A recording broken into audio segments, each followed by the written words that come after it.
Okay, so it's 2 p.m. I think we can go ahead and start. Good afternoon, everyone. Welcome to the Rodale Institute webinar series. My name is Yichao Ray. I'm a soil scientist. Here at Rodale Institute, I support all soil health related research, education, and outreach. And my research is generally focused on two areas. First, the microbial contribution to soil organic matter formation and stabilization. And second, soil health and the various agro-ecosystem management. In today's webinar, I will be sharing with you some updates of a research project that I'm currently working on, the innovations in cover crop-based organic no-till systems to improve soil health and nutrient management. So it's a project funded by USDA NRCS, and I know it's a topic that many people are interested in. So as I can see, there are now 73 participants already and over 300 registered. So I want to thank you for joining us. And before we get started, I want to mention a few things about the instructions of the webinar. First, during the webinar, you are all muted, so I can't hear you, but hopefully everybody can hear me. And also, please use the Q&A function to send any of your questions, and not the chat function. Please use the Q&A function to send your questions. I will respond at the end of the presentation. And if you experience any difficulties, please call Maria Pop, our Director of Education, on 610-683 and 1481. And also, just so you know that this webinar, as always, will be recorded and will be posted on our website afterwards. Okay, so today we will go through these three parts during the webinar. First, why organic no-till and how Rodale Institute does it. Second, some information about the current USDA NRCS research project on organic no-till, especially what questions this project is addressing. Last but not least, we will take a look at some data produced by this project so far, and we will discuss them accordingly. And I wanted to introduce a little bit of background about Rodale Institute. As many of you know, that Rodale Institute was the birthplace of organic in the United States. J.I. Rodale, our founder, wrote on a blackboard in 1942 that healthy soil equals healthy food equals healthy people. So back in 1940s, when the industrial and chemical agriculture became the mainstream, his view was really visionary and revolutionary. Now we all realized that industrial and chemical agriculture is not sustainable, and recognize that soil health is closely related to some biggest challenges we're facing: food security, human health, and climate change. So over the last 70 years, Rodale Institute has been working to grow the organic movement through research and education. Our mission is to make people and the planet healthier. And today we have multiple locations in the country. Our headquarters is located in Kutztown, Pennsylvania, in Northeast United States. It's about 1 hour from Philadelphia and 2 hours from New York City. And in the last few years, we have also opened 3 new regional resource centers in Iowa, Georgia, and California to serve as hubs for organic research and education throughout the states. So if you are from those areas, please reach out and see if there are information and resources that you may need. Okay, so why organic no-till?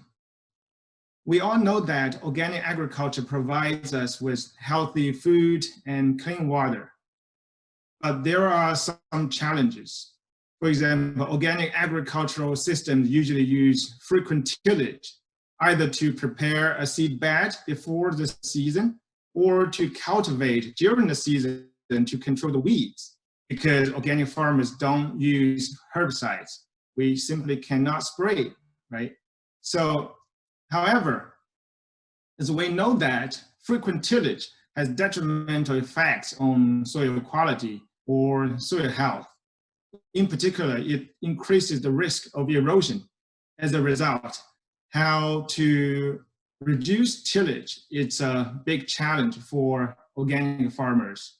So to address this challenge, in the last 2 decades, Rodale Institute has been working to develop the organic no-till systems. In particular, we use cover crops as tools to suppress the weeds. So what we do is to plant a winter annual cover crop in the fall, and in the next spring, we terminate the cover crops mechanically and plant cash crops directly into the residues of the cover crops. And then in the growing season, the residues of the cover crops will become a thick mulch to suppress the weeds.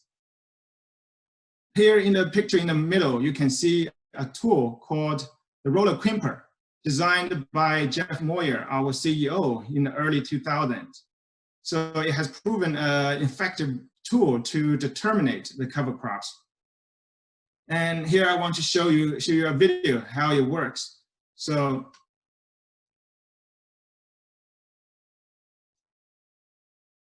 you can see that the roller crimper was front mounted to a tractor, and the planter was rear mounted to the tractor. While the cover crops were terminated by rolling and crimping, we could directly plant cash crops into the residues of cover crops. So you may think, oh, wow, this looks pretty cool, right? But you may still have some questions. For example, does it work in my region, right? And I'm from the far north, so I only have a short window for cover crop planting. So what quantity of cover crops are needed for weed control? Or, well, I don't have access to a roller crimper, but I have a mower. Can I use the mower to terminate the cover crops? And will that work? Or things like, will that really improve soil health and supply nutrients to the crops? Do I need any additional organic fertilizer to maximize the yield? So things like about nutrient management.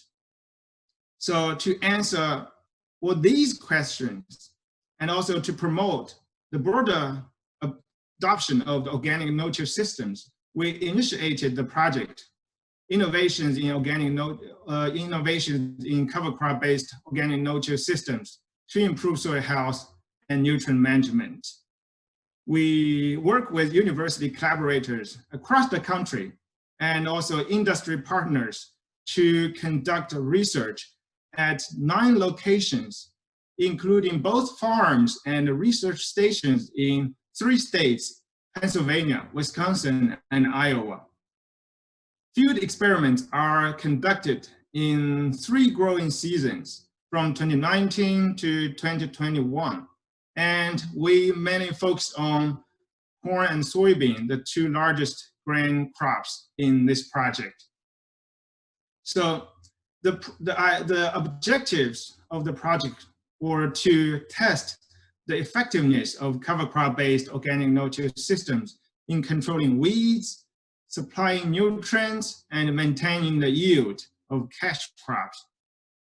Also to determine the impact of these management systems on soil health.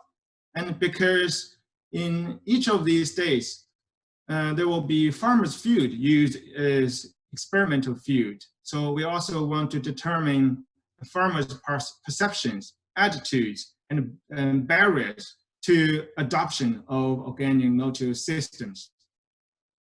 And in this presentation, I will focus on the work conducted in Pennsylvania.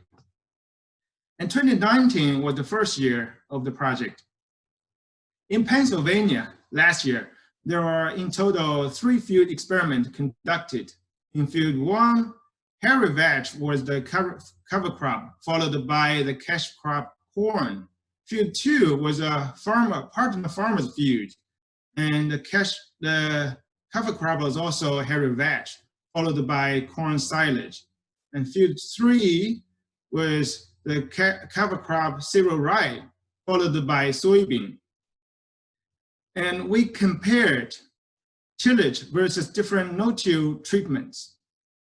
So the tillage treatment was plow and cultivate. We mobile plowed the cover crop in the spring to terminate the cover crop. And during the growing season, we also cultivated the soil a few times to control the weeds. So you can see this frequent tillage that most organic farmers use. And the no-till treatments include roller crimper-based treatments, different types of roller crimpers, and combination of the roller crimpers, and mower-based treatments, including mow and tad and flail mow treatment. Also, planting into living cover treatment. And each treatment was replicated 4 times in the field. And data collection include cover crop termination. We want to see how effectively these methods terminate the cover crops. And weed pressure was reflected by weed density and weed weight. Plant nutrient uptake. We wanted to determine how these different treatments affect the nutrient management and crop plant nutrition. Also yield and soil health. But unfortunately, because of the COVID-19 pandemic, soil health analysis has been delayed. So hopefully, maybe we will, today I will update everything except the soil health data. So hopefully, maybe next time, next webinar series, I can update you the soil health data. Okay, so let's go through these fields one by one to look at these different treatments in details and some preliminary data. So field 1 was a Rodale field which was in organic grain rotation. So cover crop was hairy vetch, followed by the cash crop corn. Hairy vetch, we know that it's widely adapted, very easy to establish in different regions. And more importantly, because it's a legume, so it can fix nitrogen from the air and provide nitrogen to the next cash crop. Okay, hairy vetch was planted in August of 2018, and then in the spring of 2019, in late May, early June, hairy vetch was terminated by different methods listed here. So the tillage treatment, as I just described, it's plow plus cultivate, frequent tillage, right? And we have a Rodale roller crimper treatment. As I mentioned, it was designed by our CEO, Jeff Moyer, in early 2000. It uses its weight, 1,800 pounds, to terminate the cover crops. It also can fill with water for extra weight if needed. And we also used a down roller, which was on the top right-hand side. You can see a machine. It was a modified version of a roller crimper. So what it uses is hydraulic control to better adapt to uneven field conditions. Also, we also used a hay-bind mower to mow the hairy vetch, and we also used a tedder to ted in order to trying to evenly spread the residues of hairy vetch on the ground. We also used a flail mower to flail mow the hairy vetch. Okay, so we also added a flame weeding component to each of the roller crimpers to see if adding a flame weeding component can provide any additional benefit for cover crop termination. So you can see we have in total 8 treatments. The PC, plow and cultivate, it's the tillage treatment. And the rest 7 treatments are the no-till treatments. Okay, so here are some pictures. of how the field, the plots look like. So the first one on the left, you can see it's the plow and cultivate, the tillage treatment. You can see the soil was largely disturbed, right? And even after the cultivation, there are small weeds coming up every time after the cultivation. And on the right-hand side, the two pictures, you can see there was the roller crimper treated plot and the roller crimper plus flame weeding treated plot. You can see the mulch of hairy veg from the hairy veg between the rows. So some data, cover crop bounce back, that shows how effectively cover crop was terminated by these different treatments. So the first, actually there's no bar, right? The PC was the plow and cultivate. Of course, there was no cover crop bounce back because everything was just destroyed. And the other bars are the cover crop bounce back, the number of cover crops bounced back in a square meter in these different treatments. So if you can look at the numbers, you can see that generally the cover crop termination was pretty effective. The numbers of cover crops bounced back was pretty small. And if you look at the roller crimper versus the roller crimper plus flame weeding, or the down roller versus the down roller plus flame weeding, you can see that adding a flame weeding component to the roller crimper could significantly reduce the cover crop bounce back, which is another benefit. And weed pressure was reflected by both weed density and weed weight.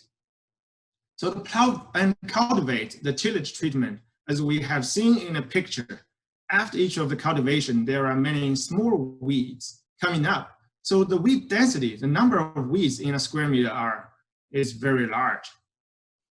So roller crimper and all other no-till treatments significantly reduced the weed density compared to the plow and cultivate treatment. But if you look at the weed weight across these different treatments, you will see no difference.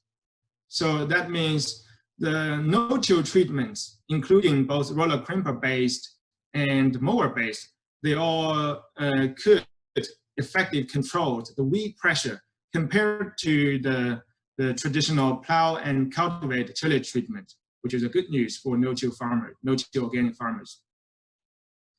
And the plant nutrient uptake was reflected by two things, the leaf tissue nitrogen content and the end of season corn stalk nitrate. So we found that there's no significant difference in both of these parameters across these different treatments. So that means the nutrient supply from the soil on these different treatments are similar. But if you look at the number of the leaf tissue nitrogen, you may see maybe it can be a little bit higher. So maybe adding a little bit starter fertilizer at a critical stage of corn growth would help the yield a little bit better. It's because corn needs a lot of nitrogen, as everybody knows. And yield, and we can see that the tillage, plow and cultivate treatment had the highest yield. But if you look at the bars circled by the green circle, you can see that these are the roller crimper based treatments. The roller crimper based no-till treatments had no significant different yield compared to the plow and cultivate, the tillage treatment. However, the two on the right-hand side, mow and tag and flail mow, the mower-based treatments, they resulted in significantly lower yields compared with tillage and roller crimper-based treatments. So what these data showed is that the roller crimper-based no-till treatment could effectively terminate the cover crops and control the weeds and provide the same amount of yield compared with the plow and cultivate, the organic tillage treatment. However, the mower-based treatments no-till system could not maintain the same amount of yields compared to organic tillage treatments. So we may, when we decide to use the mower to terminate the cover crop, we may need to think twice. Okay, so that was the data from the first field. And the second field, and it was, as I mentioned, it was a partner farmer's field. The cover crop was hairy vetch, followed by corn silage. And there are 4 treatments in this field. All of them were conducted by the farmers together with our Rodale research staff. So the first one is the plow and cultivate treatments. It's exactly the same as what we have described in the first Rodale field. And they also used the Rodale roller crimper to determine the cover crops. And the farmers operated the roller crimper by themselves, which is very impressive. And they also used the planting into the living cover without terminating the hairy veg. And also, very innovatively, they also planted first, and then 1 week later, they went back to roll and crimp the hairy veg. So in total, there are 4 treatments. Compared with the organic tillage and cultivate treatments, there are other 3 no-till treatments. Here are the pictures showing that for our partner farmers, Daniel and John Brubaker, terminating the hairy veg cover crops and planting corn. And the cover crop bounced back. So we can see that if you do not terminate the cover crop, which is the planting into green, right? The planting into green or planting into the living cover, you had the highest amount of cover crop bounce back. So if you are concerned about the things like the hairy veg seeds going to the next season, and that's probably something to pay attention to. And the weed pressure.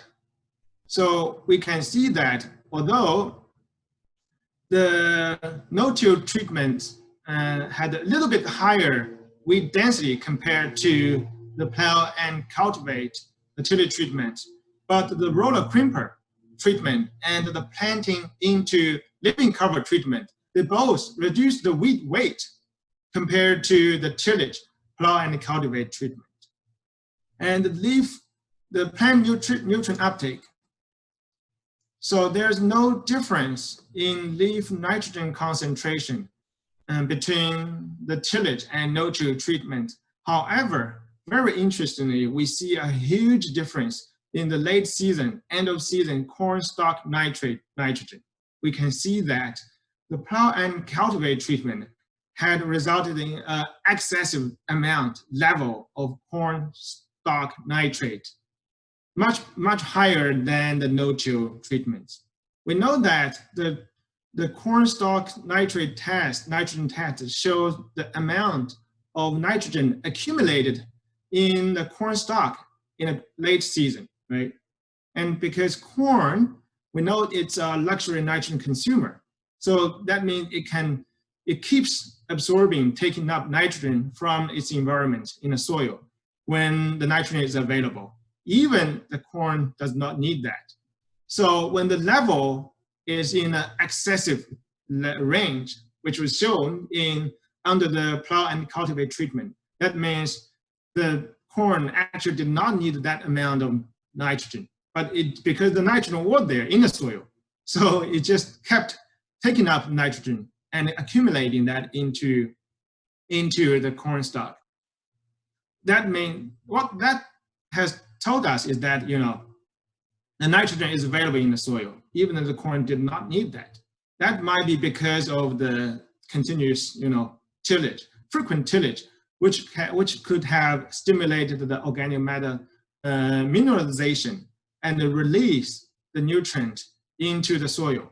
This can be a concern because when the crops don't need this amount of nutrient, but they are available in the soil, they can be lost into the environment from leaching, from denitrification, and causing environmental hazards, right? So that shows that the plow and the cultivate could have degraded the soil quality and soil health. And interestingly, if we look at the corn silage yield, we see there's no difference across these different treatments, right? So corn silage yield was similar. That means tillage, the plow and cultivate treatment, resulted in excessive nitrogen accumulated in the corn stalk, but there's no solid yield benefit. So it's not good news for soil health. So in the long term, it could have, contributed to the degradation of soil health under the tillage treatment. Okay, so that's what we learned from the field number 2, the farmer's field. And field 3 was a soybean field following the cover crop cereal rye. Cereal rye was planted at 2 planting days in September, and both September and October of 2018, because there are some preliminary research showing that the amount of biomass of cereal rye could affect the weed suppression differently. So we wanted to see if these different dates of cereal rye planting could make a difference in their benefits. Cereal rye, we know that's also very easy to establish, and also it scavenges nitrogen and great biomass production. And we have 4 treatments in total. First one was the plow and cultivate organic no-till, organic tillage treatment used by most farmers. And we also have a Rodale roller crimper treatment, and a down roller treatment, and a mow and tat treatment. And because of the potential fire hazard, we did not include the flame weeding component in this experiment. So there are in total 4 treatments. And here are how the fields looked like in the growing season of 2019 after the termination of cereal rye and the planting of the soybeans. And we can see after the termination of cover crops and the planting of soybean, the fields looked a little bit weedy. I guess maybe that's because of 2019 was a very challenging year here in Pennsylvania. There were large early season rainfall, a lot of precipitation, which could have contributed to this weedy condition. But let's take a look at the data produced by this field, this experiment. We can see that September planting date resulted a greater amount of rye biomass compared to the October, the late planting date of cereal rye, right? So the biomass of cereal rye planted in September was about 6,000 pounds per acre. So that's what we thought could have effectively controlled weeds in the growing season. While the October planting cereal rye resulted in much less than that.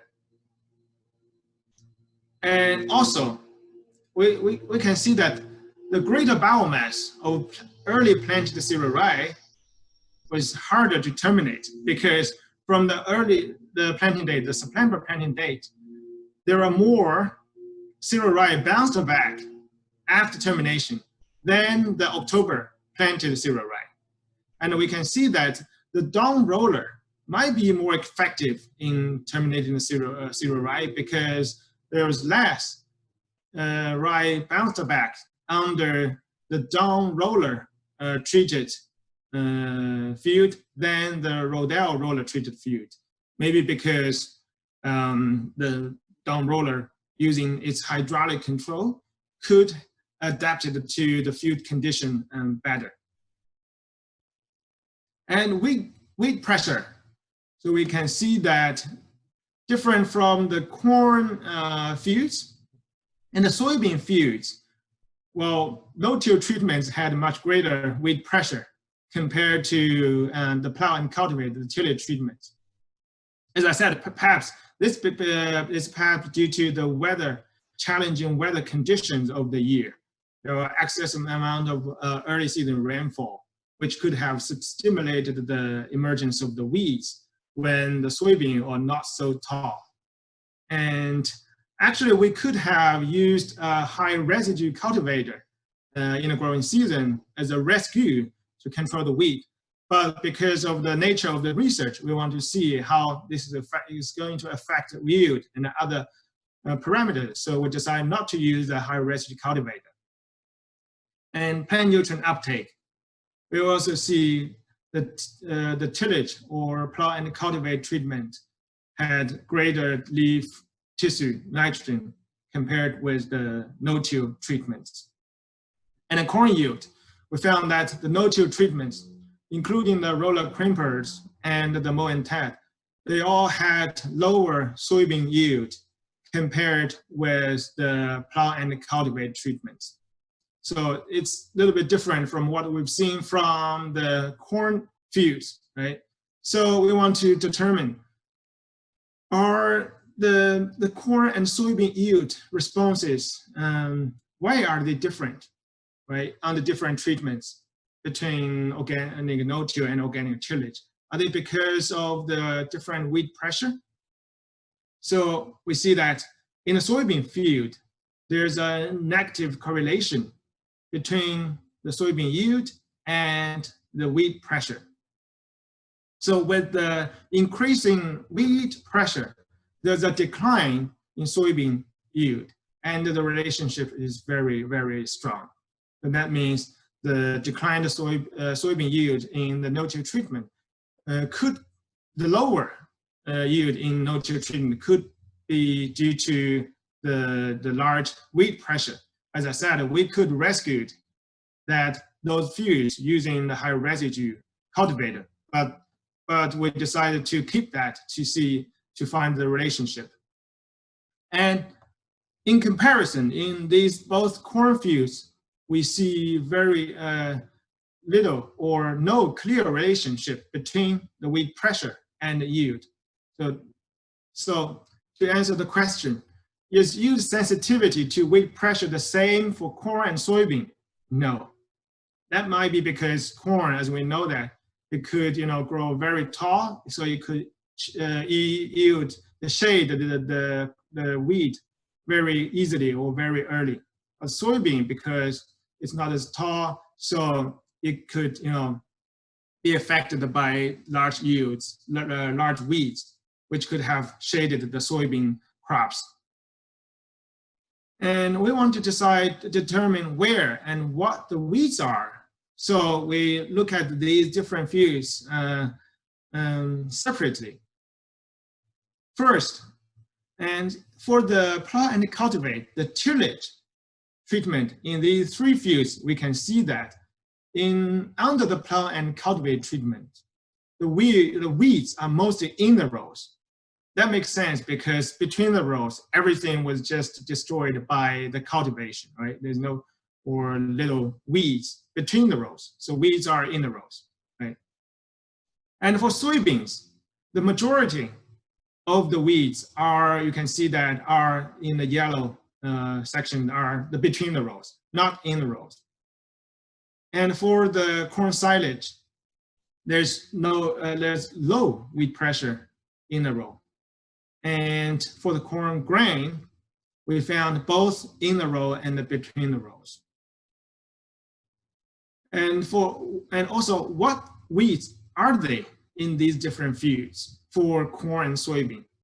So we can see that for the soybean field, the weed pressure mainly comes from the broadleaves, which was shown in the orange sections of the bars.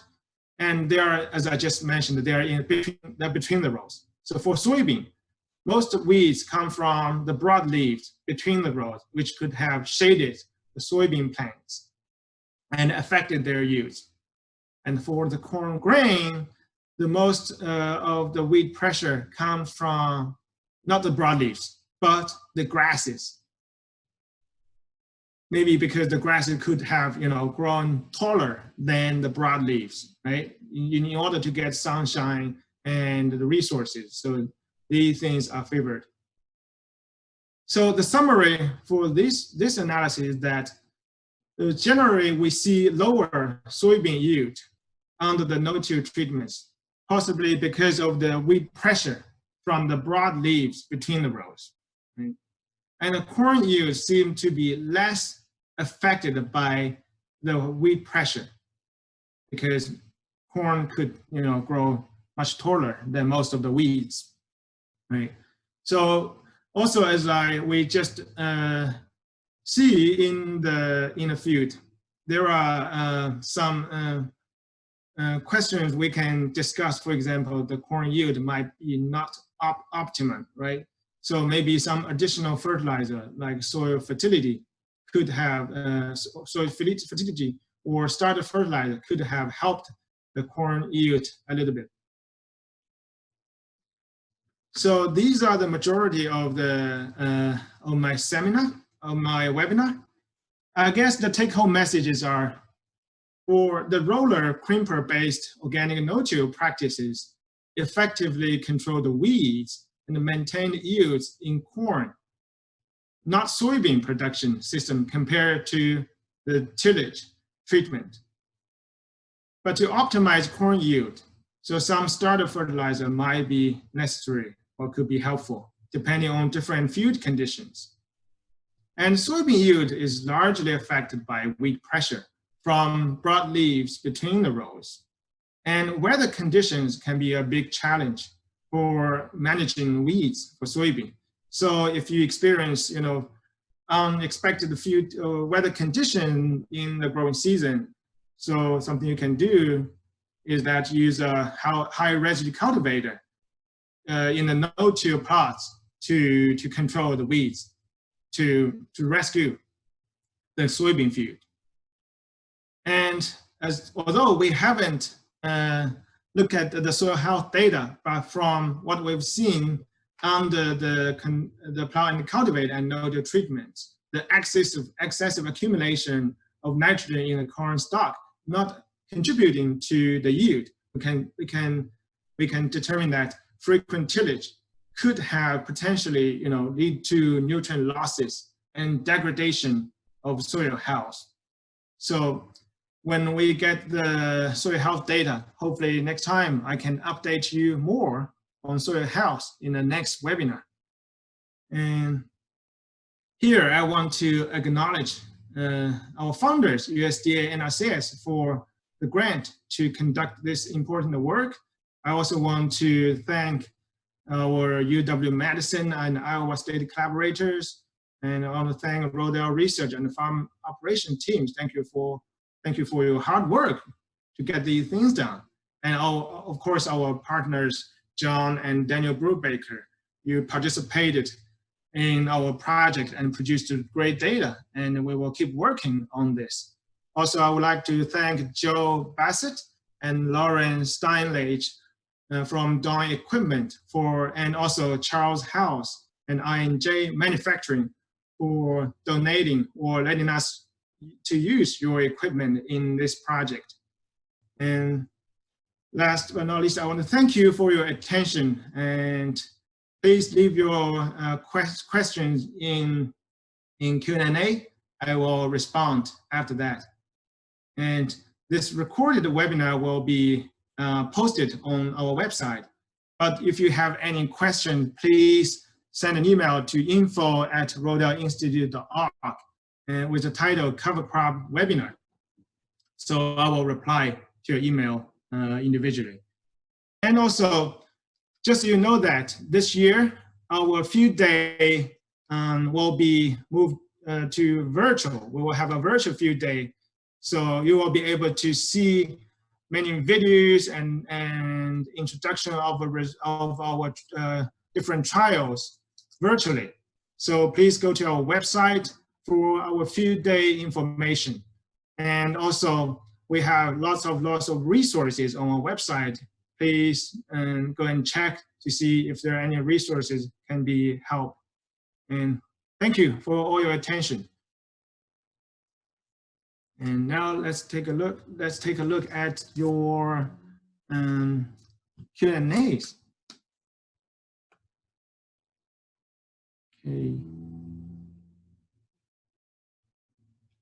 Okay.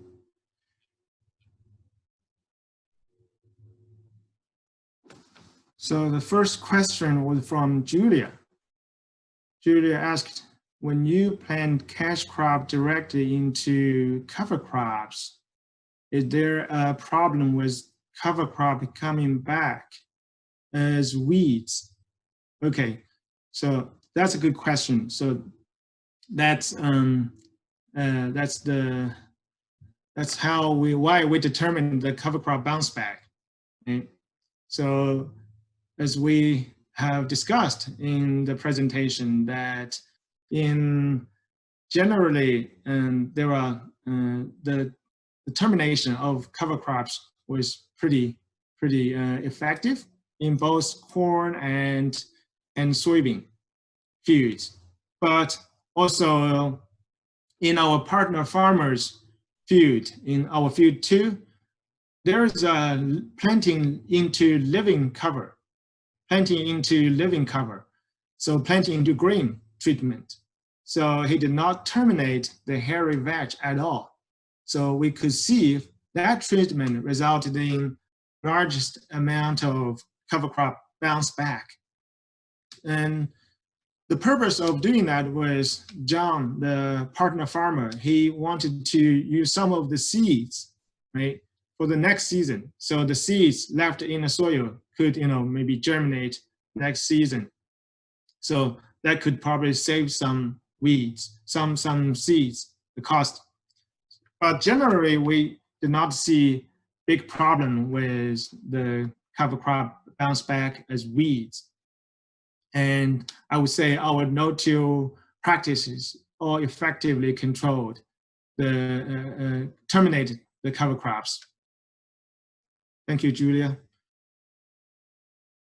And second question was from Dave. Can you better describe the process of rolling crimping and flaming? Okay, so the roller crimper, as I mentioned, was designed by Jeff Moyer, our CEO, in early 2000.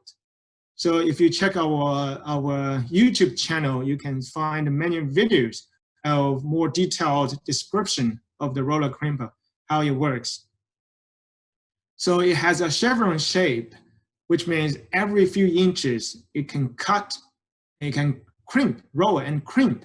As it rolls, it crimps the cover crops every few inches to terminate the cover crops. And the roller crimper, designed by Rodale Institute and also manufactured by INJ Manufacturing, uses its weight, 1,800 pounds, to terminate the cover crop because it's pretty heavy, right? But there are people concerned about the uneven field conditions, right? There are different field conditions. There might be, uneven fields in some places. So the down roller was modified, a version of roller crimper. It uses hydraulic control. So it can be mounted to a tractor and use its hydraulic control to terminate the cover crops and adapt to the field conditions. And the flame weeding was from the Red Dragon equipment.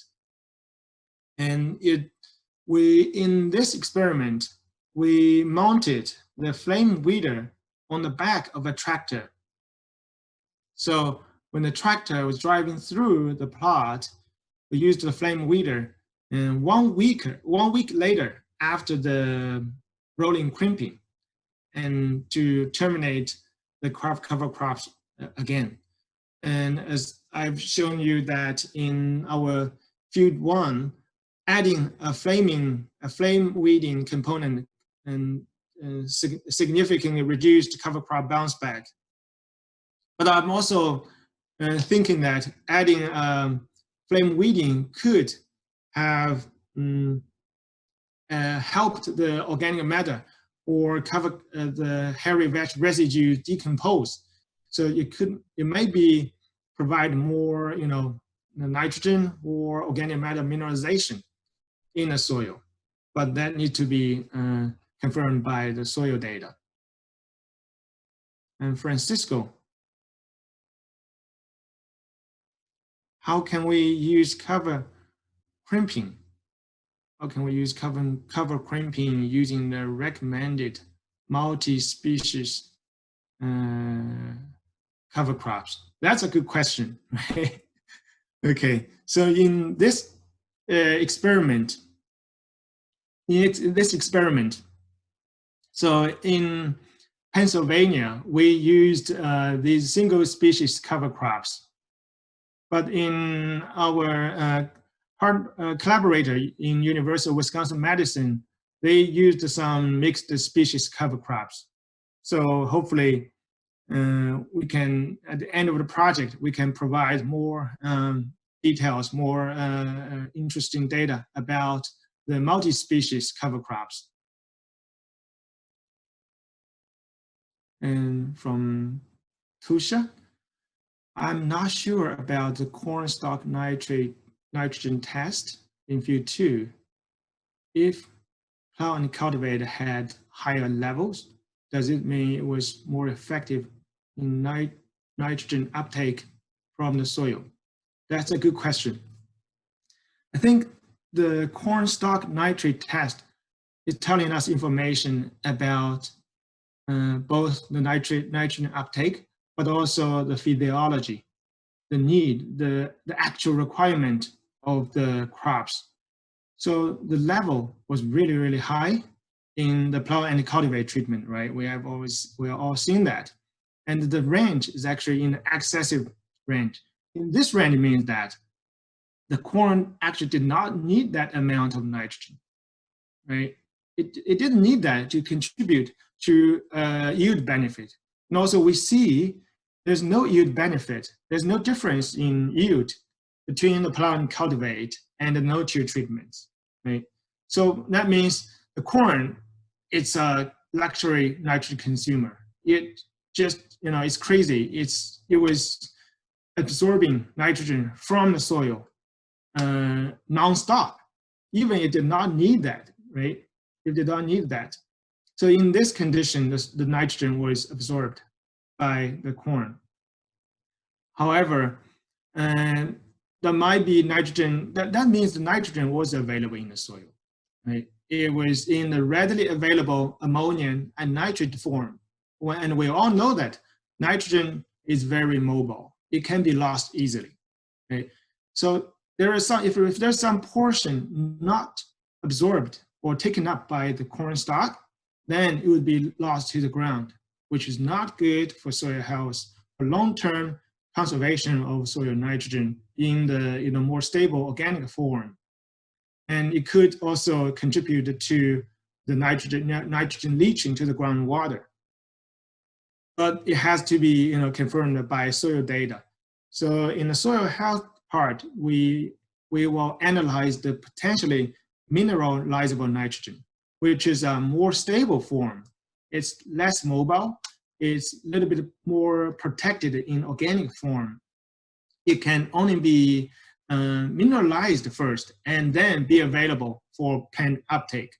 But under I think the key thing here is that the tillage resulted a lot of nitrogen to be released in available form. It can be lost, either lost to the groundwater, to the environment, or to be taken up by the plants. But however, sometimes the plants did not need those that much nitrogen. So it shows that the soil health was undermined under the tillage treatment. And next question is from Robert. In trial number 2, did you measure the quality of the fermented silage as well as the dry matter? If so, how did the different treatments compare? No, we actually did not measure the quality of the silage. So yeah, it should be something that we should consider in the future. Thanks. Another question from Francisco. So how about using low growth cover crops? Low growth cover crop to avoid the need of cover crop termination. Any studies? Well, the low growth cover crops, the problem is that, in order for the cover crop, the residues cover crop to form a thick mulch to suppress the weeds in the growing season, then you need a decent amount of the residues, right? If the residue is the biomass is not great, then the weeds will come up. So that's why we did study on the 2 different planting dates of the cereal rye, right? So in other studies conducted by other researchers, it showed that 6,000 pounds per acre amount of rye biomass was needed to effectively control the weeds. So I guess that's why we need big biomass of cover crops. Also, Francisco asked, what is a high residue cultivator? The high residue cultivator is a cultivator used for field condition with high residues. For example, if a field has a thick mulch of cover crops, and so it's very thick, so the high residue cultivator can cut beneath the residues and into very shallow in the soil. So the residues of the cover crops could maintain in its place after the cultivation. It could still perform as a weed suppression mulch, but any other weeds coming from this condition can be cultivated. So if you go to our website or our YouTube channel, you can see videos of how the high residue cultivator works. Yeah, it's becoming more and more popular. It does provide, benefits when we have unexpected, challenging weather conditions, when the weeds become out of control. And also, another question, with soil health in mind, would a multi-seed mix for cover crops more beneficial to the soil? Would it be problematic for a subsequent crop like soy or corn? Well, this is a good question. It's a very interesting research question, because we always hear that diversity is good, but also there are studies conducted by Andrew McGuire from Washington State University shows that multi-species cover crops are not always provide more benefits than single species cover crops. So it's it's questionable, but it's a good question. Which we've seen some results of the benefits of multi-species cover crops, but I think it's depending on different conditions. Same study conducted in different field under different weather condition could yield significant different results. But it's a good question to ask. Thank you. Another question from Robert. In these trials, did you include the biomass of bounced back cover crop into the cumulative biomass of weeds? Also, did you identify any of your non-cover crop weeds? Is that an important factor? No, we did not include the biomass of the bounced back cover crops in the weeds pressure analysis. So the bounce back of cover crops was determined early season. So a week, 2 weeks later, we went back to see how effectively the cover crops were terminated by these different methods. And most of these bounced back cover crops, disappeared or went down as it goes on. So, and we also determined the weed pressure in the later season, in the peak season. So at those times, we did not see many cover crops remaining, in the air. So we did not consider that in the weeds determination. A question from Virginia: is corn yield, if corn yield weren't really affected, why would supplemental fertilization be required? Well, that's a good question. I think for corn yield, it's a very good question, because as we've seen in this study, that this study really shows that the no-till practices really could, suppress the weeds in a similar level to the tillage treatment, which most organic farmers do, right? We have to do something to control the weeds, either through tillage or the organic no-till practices, right? So the no-till practices could do the same job as the tillage treatment. But in terms of yield, I guess it really depends. It really depends. And what the difference here is that in the field 1, it was organic rotation. And in organic rotation, we apply compost or organic fertilizer every 3 or 4 years, right, to prevent the overaccumulation of phosphorus or other things. And this year, we did not apply any starter fertilizer to the corn.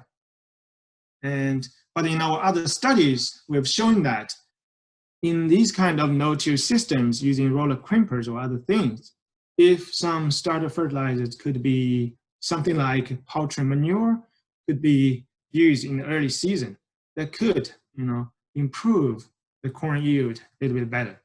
And also the corn silage yield from the field 2, our partner farmer field, they used the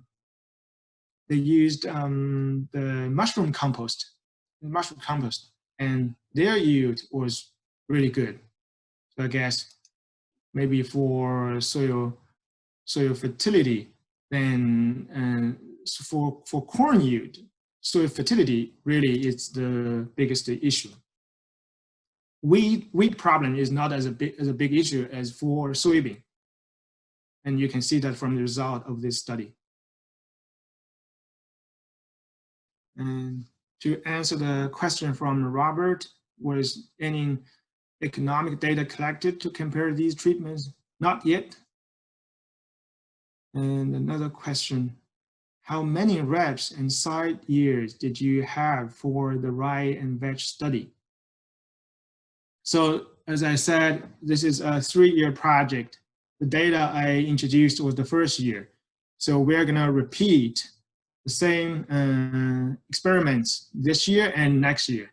So hopefully by the end of the project, we will have multiple years data to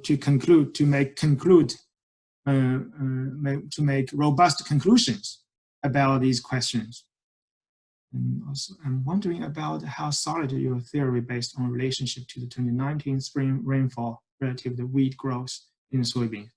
It would seem to me the rain would make the yield plots worse.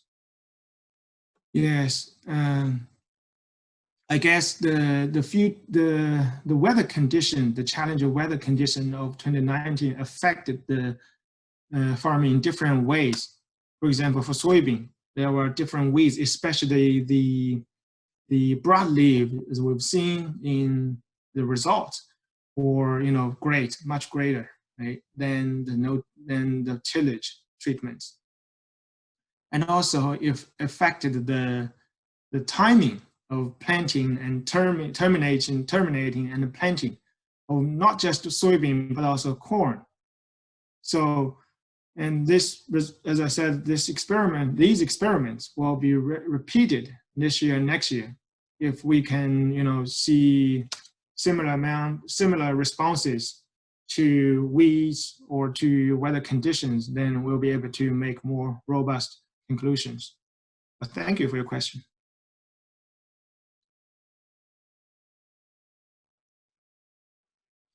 JP asked, why was corn yield less for the mower treatments for corn? That's a good question, because the mower-based treatments, including the mow and tag and the flail mow, these 2 treatments, they resulted in lowest amount of yields. But it looks like for weed suppression or for things like the nutrient uptake, there seems no significant difference between the mowing and the rolling and the crimping. Yes, that's what we've seen, but for every parameter we're testing, it looks like the mowing related treatments had the worst. And from our naked eyes, we could see that in the fields, although the data is telling us statistically, right? But we can see that in the field, the mowing related treatments were the worst, and was the weediest, and also the yield was lowest. And is it economically feasible for farmers to use a flame weeder? That's a good question. I think the flame weeder is becoming more and more popular. So we've been discussing that internally at Rodale Institute, and also we are initiating projects to, for example, to get a flame weeder in Pennsylvania No-Till Alliance, and so people here, farmers here, could share the flame weeder when they need, right? And that's a good question, and we can discuss that more later. And maybe if you can send an email, we can talk about that individually. And a question from Chuck: instead of a cash crop, can you plant successive cover crops? And if so, how many times to build soil health? Instead of a cash crop, can you plant successive cover crops? If so, how many times to build soil health?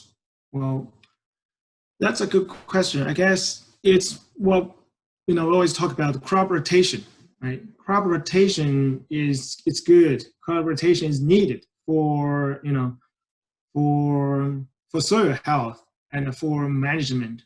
For example, the hairy vetch, it's a legume cover crops. It provides nitrogen, so you don't use soybean after the hairy vetch, right? Corn needs nitrogen, so after hairy vetch, usually we put in corn. And for the corn, it's luxury nitrogen consumer. Usually people apply fertilizers, organic or inorganic fertilizer for corn. So there might be residual nitrogen available in the soil after the season. Then we use something like rye cover crops or small grains to scavenge that amount of nitrogen to keep them in the soil. So that's the crop rotation, theory crop rotation. And here at Rodale Institute, we follow a 4-year rotation: corn, small grain, soybean, and small grain. So we believe that's the best way to build soil health. I would say, I think how many times to build soil health, that really depends on different soil types and other conditions, environmental factors. There's no immediate answer for that. But I guess if we keep doing that, we will be rewarded. Mm-hmm.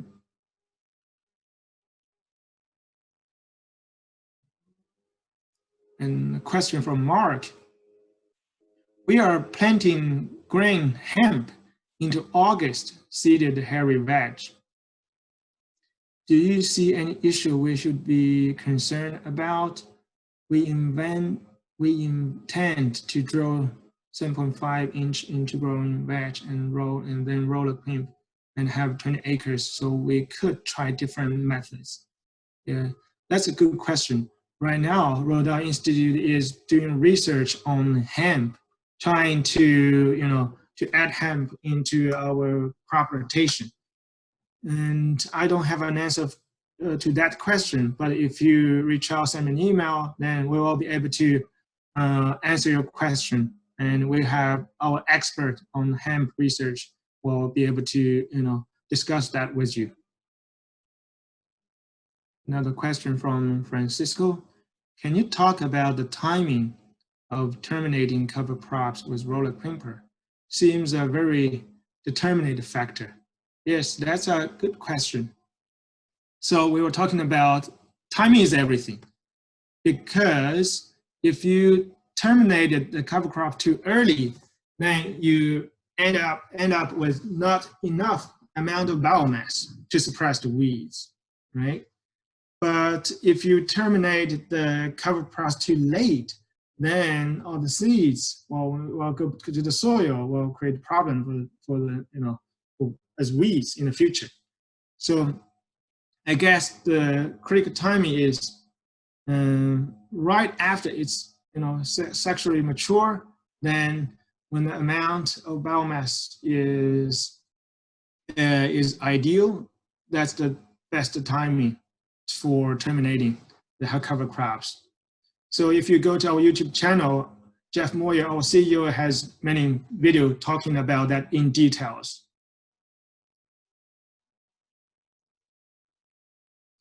And question, do you have any idea or research about soil compaction in no-till systems? Yes, we do. If you send me an email, I can send you some results that we've done on soil compaction in our long-term study, the farming system trial. Thank you. Another question from Virginia. How soon do you anticipate soil data to be available and next webinar to be presented? That's a good question. And actually, the soil data are actually being analyzed until recently. So currently, all the soils lab are closed. Our collaborators in universities of Wisconsin are now all working from home. The labs are closed. So I really do not know when the soil data will be available. I'm guessing the second half of the year, maybe during summer or late summer, those data will be available. And also, please stay tuned. So I will, write journal peer-reviewed publications and web articles to post on our website. And every year we will have our webinars, and so we can discuss these things. Yes, please stay connected. Okay, a question from Adam. Adam is farming in the UK, and many no-till pioneers, usually not organic, plant a mulch wider range of species in their cover crop mix in order to improve soil flora diversity. Presumably, a more diverse mix might have different bounce back as different vegetative states at the time of destruction. I think so. Yeah, I think so. It's possible. I guess I have the highest respect for our farmers, because they deal with the most challenging questions, situations all the time. There are so many different challenges in farming. Anything is possible. So there's no easy way. So I guess that's possible. But as I just mentioned, more diverse cover crop does not always provide more benefits compared to single species cover crops. And then we need to do more research, maybe more system trial on that things.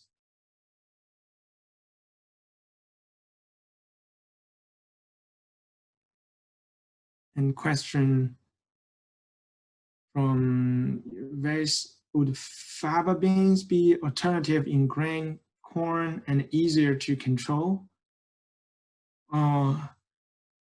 If you reach out, I will maybe ask our organic grain expert to discuss that with you. I don't have an answer to that. I'm basically a soil person. But thank you for your question.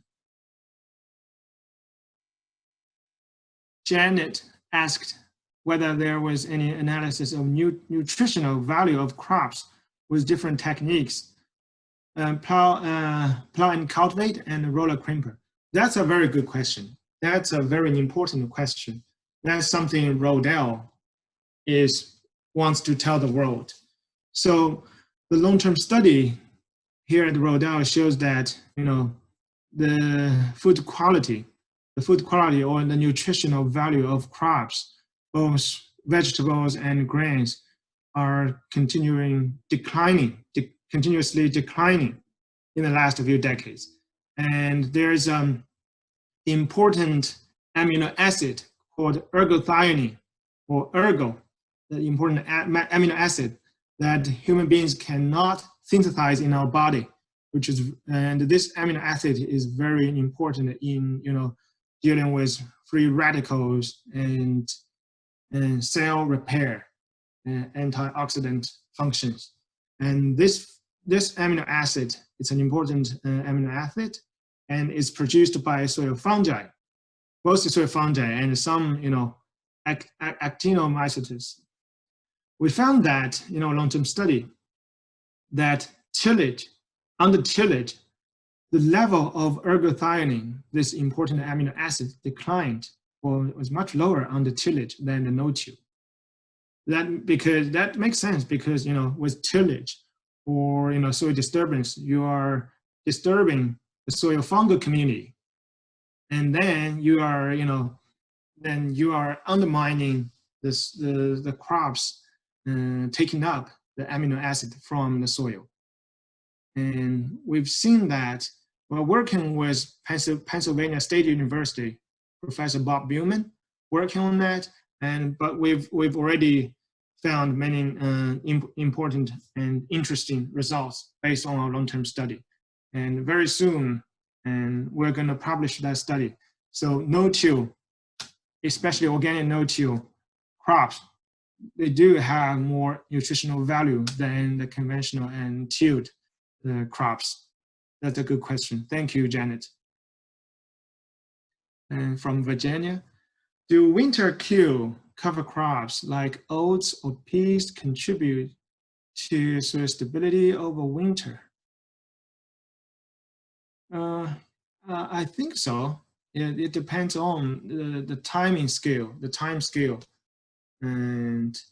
but all these things, you know, in the short term can be, you know, destroyed by a single, you know, tillage event.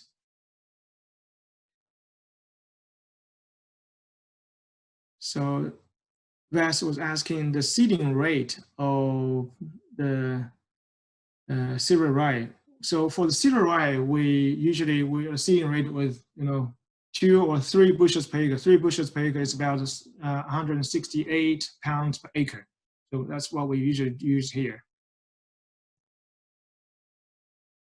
And a question from Dale. Have you done any field work on this year's plot this year? So this year it's challenging. We are getting things done. Yes, we are getting things done with social distancing. So right now we have 3 fields with cover crops growing in different fields of Rodale Institute and our partner farmer, John Brubaker. They're all in good shape. We have mapped out all these fields, and so in late May we will repeating these different experiments and see what the results will look like in the end of the year. We'll for sure keep you updated. Thanks, Dale. And another question: what are the benefits? What's the benefit of different cover crops in regards to drought conditions? That's a good question. I guess it depends on what you want to talk about, right? So I guess for drought resistance or mitigation of, you know, the different environmental conditions, the value of organic or organic no-till, or the benefit of organic is not the different cover crop. It's the amount, the biomass, because first of all, they are adding organic matter to the soil. There are more roots and more fine structure of the roots in the soil. And with more organic matter, the water holding capacity can be higher. So they can store more water to be used by the cash crops under drought conditions. And also with the thick mulch, with layer, then the temperature can be a little bit lower than the bare ground, which means it's also it's also better than the bare ground in conserving the soil moisture on the soil surface. So I guess it's not the cover crop species, different cover crop, but the biomass on the ground and also the organic matter, the roots in the soil to preserve moisture in the soil and on the ground. That can help the cash crops to deal with challenging drought conditions. Okay, that was the last question. And thank you so much for your attention. I really enjoyed this webinar. I hope you did too. And thank you so much. And please stay in touch and stay tuned. Please visit our website and find more details about our virtual field day. And also please follow our Facebook and Instagram or Twitter, and go check our YouTube channels for many of our updates. And if you have any question, please send me an email. Thank you. Bye.